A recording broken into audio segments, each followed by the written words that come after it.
wondered about the lesser-known figures in the Bible? Today, we're diving into the story of a man named Jude, one of the more mysterious figures in Christian tradition. So who exactly was Jude? What role did he play in the early church, and why is his letter in the New Testament so important? Let's explore his life and legacy. Jude, sometimes called Judas, sometimes known as Thaddeus, was one of the 12 apostles of Jesus. But despite being part of the inner circle, Jude's story isn't as well known as Peter's, John's, or even Matthew's. So who was he really? First, let's clear up a common confusion. Jude is often confused with Judas Iscariot, the apostle who betrayed Jesus. But Jude was not the same person. The Gospel of Matthew and the Gospel of Mark both mention Judas, son of James, which suggests Jude was the son of a different James than the infamous traitor Judas. Some scholars believe Jude might have been a relative of Jesus. According to the Gospel of Mark, Jude was one of Jesus' brothers, though brother could also mean a close relative or someone from the same community. Jude's name comes up most notably in the New Testament book that bears his name, the Epistle of Jude. This small letter, with only 25 verses, packs a punch. In it, Jude writes to early Christians who were dealing with false teachings and immorality. In verse 3, Jude writes, "Dear friends, although I was very eager to write to you about the salvation we share, I felt compelled to urge you to contend for the faith that was once for all entrusted to God's holy people." Jude's main concern was to warn believers about false teachers, people who were distorting the gospel for their own gain.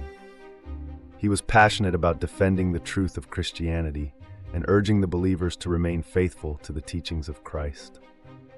This letter was likely circulated among early Christian communities.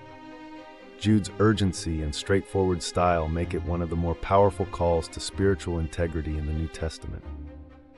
Jude also delves into some fascinating and somewhat mysterious imagery. In verses 6 to 7, he writes about fallen angels and the destruction of Sodom and Gomorrah, illustrating the consequences of rebellion against God.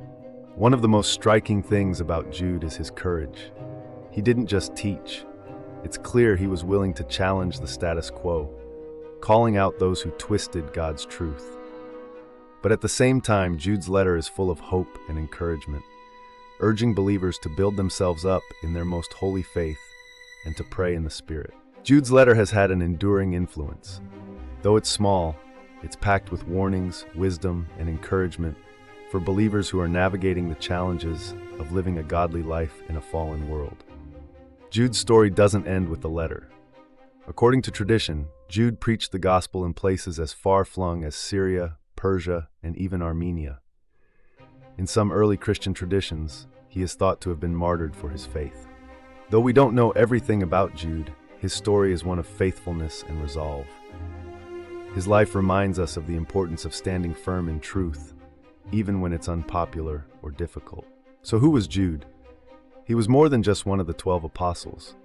He was a faithful servant of Christ, a passionate defender of the faith, and a man whose life and words still challenge us today to keep the faith, fight for truth, and live with integrity. If you found Jude's story inspiring, make sure to like, comment, and subscribe for more Bible stories and insights. Let's keep learning together. See you next time.